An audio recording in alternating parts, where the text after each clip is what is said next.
Hari ke-8. Bintang yang ajaib di atas Betlehem. Di manakah dia, raja orang Yahudi yang baru dilahirkan itu? Kami telah melihat bintangnya di timur, dan kami datang untuk menyembah dia.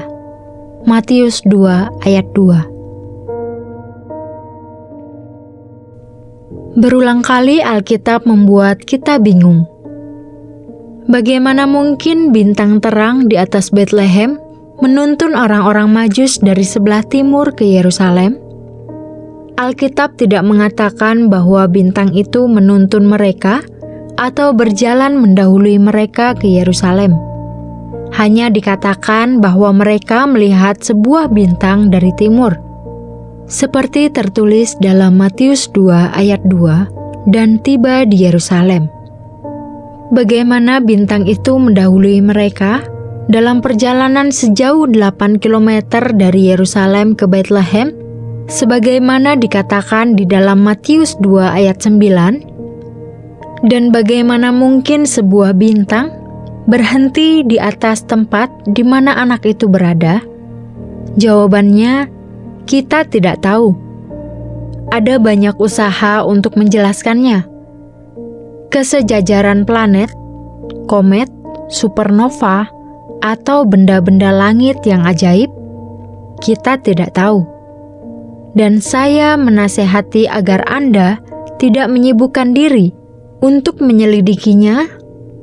Jangan terfokus pada teori-teori yang tidak pasti dan dampak rohaninya kecil. Saya membagikan sebuah generalisasi untuk memperingatkan Anda.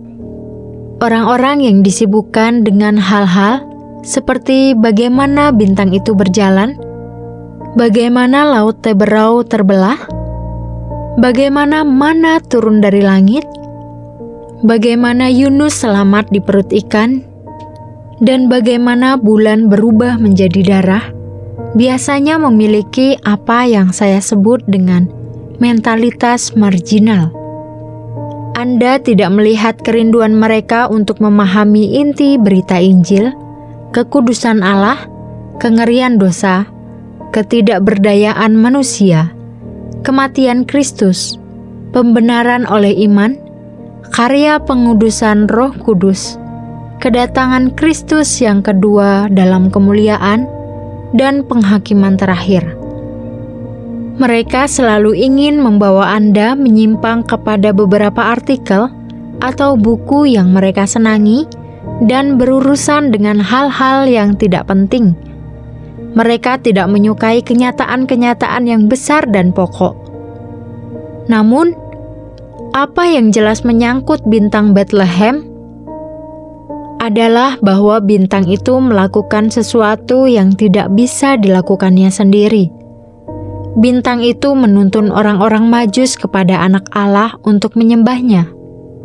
Hanya ada satu pribadi dalam Alkitab yang berada di balik bintang-bintang, Allah. Jadi, pelajarannya jelas. Allah menuntun orang-orang asing kepada Kristus untuk menyembahnya. Dan ia melakukannya dengan mengerahkan pengaruh dan kekuasaan global juga universal untuk mewujudkannya.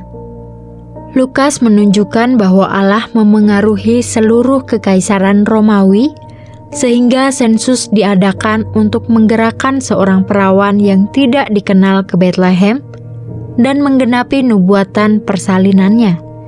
Matius menunjukkan bahwa Allah memengaruhi bintang di langit untuk menggerakkan sejumlah orang asing ke Bethlehem sehingga mereka dapat menyembah Sang Anak. Itulah rancangan Allah. Ia melakukannya saat itu dan ia masih melakukannya hingga saat ini. Tujuannya adalah supaya bangsa-bangsa, semua suku bangsa, Matius 24 ayat 14, menyembah Sang Anak. Inilah kehendak Allah bagi setiap orang di tempat kerja, di ruang kelas, di lingkungan tetangga, atau di rumah Anda. Sebagaimana dikatakan di dalam Yohanes 4 ayat 23, Bapa menghendaki penyembah-penyembah demikian. Di awal Injil Matius kita melihat pola, datang dan lihatlah.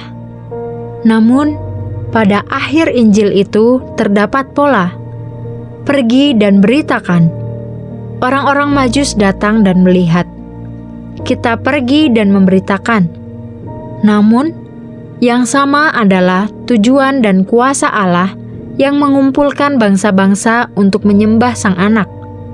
Pujian yang dinaikkan bagi Kristus dalam suatu penyembahan yang menyala-nyala dari segala suku bangsa adalah alasan dunia diciptakan.